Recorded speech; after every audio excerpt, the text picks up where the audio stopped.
siempre me acuerdo mucho la primera vez que te conocí. Bueno, tú a mí no, porque yo te vi a la distancia, pero era una entrevista que hice cuando trabajaba para Cine Premier y era era este gran regreso, me parece, como de Dragon Ball por el 2000, híjole, ¿qué era? ¿2014, 2013? Cuando el regreso de la película, sí. Sí, creo que eran Nuevos Dioses o algo por el estilo. La batalla de los dioses. La batalla de los dioses. Es que ya han sido tantas en mi cabeza. La batalla de los dioses, y creo que ahí fue cuando ya te conocí, porque, y lo mencionabas en el primer podcast que te invité, cuando antes el podcast era en un espacio, en un foro, y ya pues se nos acabó la economía, y pues ahora es aquí en su... Está bien, está padrísimo. No, no es por eso.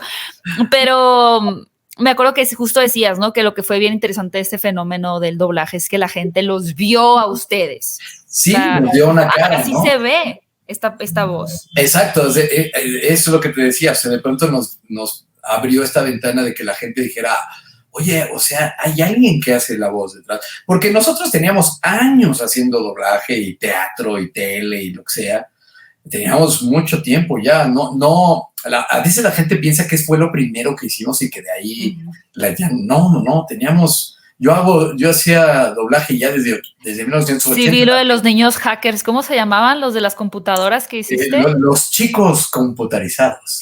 Está fantástico.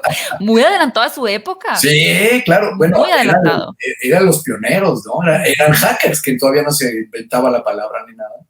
Pero y era una serie muy divertida y yo tenía 14 años, 15 años más o menos cuando hicimos eso.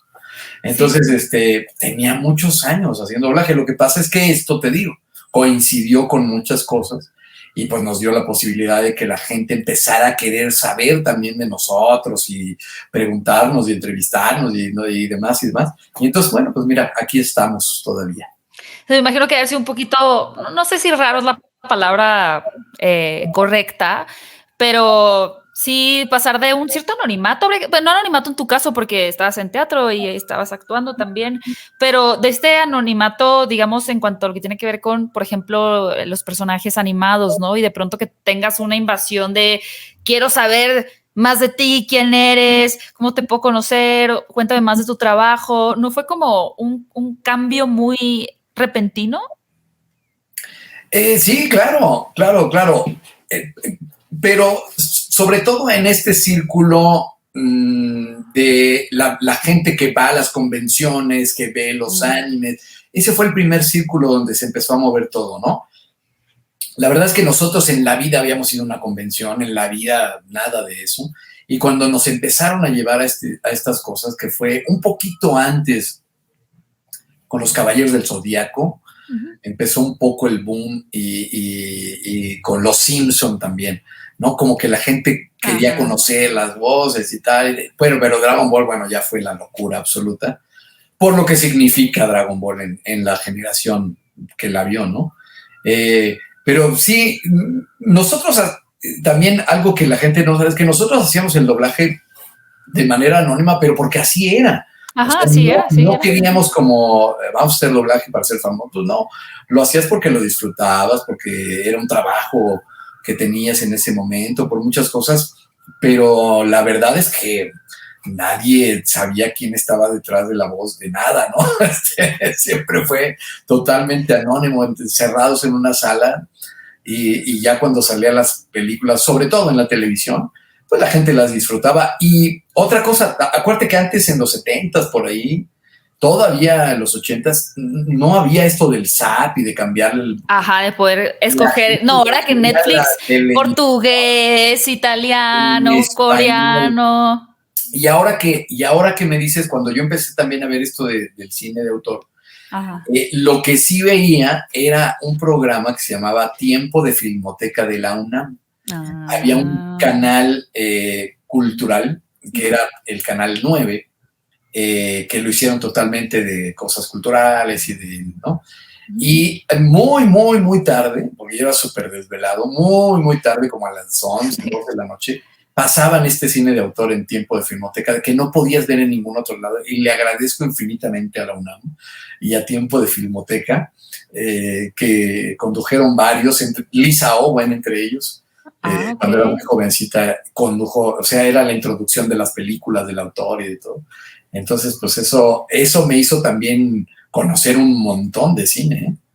Qué bonito. De hecho, ahorita, según yo, es de UNAM, igual me equivoco, pero está un programa que se llama Encuadres con Fernando Solórzano. Latinoamericano, ¿no? Sí. Sí, y Y ahorita se me Leonardo olvidó. García. Sí, exacto. Sí, el maestro. Exactamente. Ellos andan por ahí también hablando de cine, lo cual está súper bien. Y yo, claro, por supuesto que... O sea, ahora que hay como que el internet y la invasión, que todavía sí le den prioridad a la televisión. Leía al maestro Atzao y leía a Nelson Carro en Tiempo Libre, que era una revista. Y ya después vino, Fernández es mucho más joven, ¿no? Pero ya después Fernández y muchos otros que, ¿no? Que andan por ahí, de los cuales algunos son ya muy amigos míos, porque nos conocimos en este coso, y incluso nos hemos hecho amigos porque ha coincidido este gusto por el cine, por la música, todo esto. Debo decir, René, que estoy muy, muy gratamente impresionada porque sí ignoraba de cierto lado como que este perfil tan clavado que tienes como incluso con la crítica cinematográfica. Y ahora que lo veo es como no lo vi antes. Eres el crítico perfecto. Sí, ya con ese es el tipo de crítico. Decir, tienes ese tipo. Me parece que... No, mira, la verdad es que prefiero disfrutarlas. Claro, por supuesto que cuando tienes... Que eso la gente no entiende muy bien. Cuando tienes ya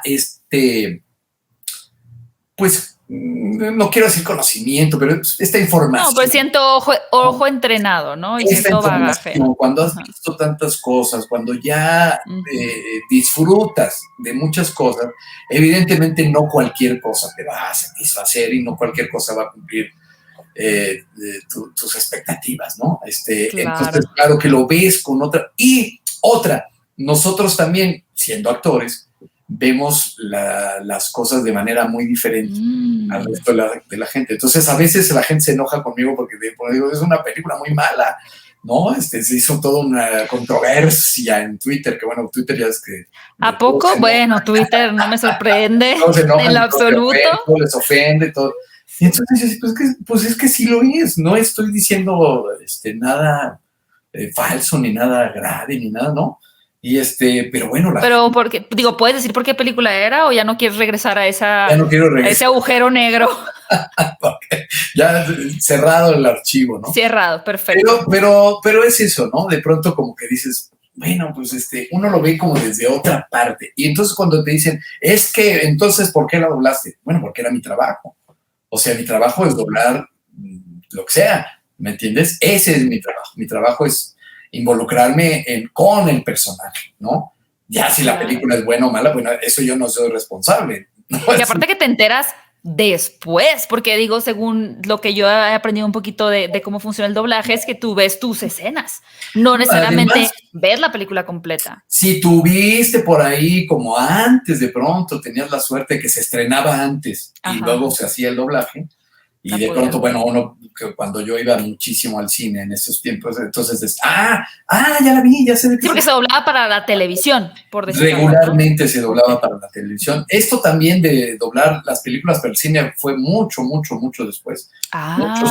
Eso no lo tenía tan en el radar. Excepto las infantiles. Las infantiles sí se podían hacer, porque bueno, como el público infantil se supone que no sabía leer tan bien los subtítulos, pues entonces se hacían para el público infantil, o los documentales pues, que veías en el cine, pero lo demás se estrenaba y después iba para la televisión y ya después para el DVD y para esas cosas, ¿no?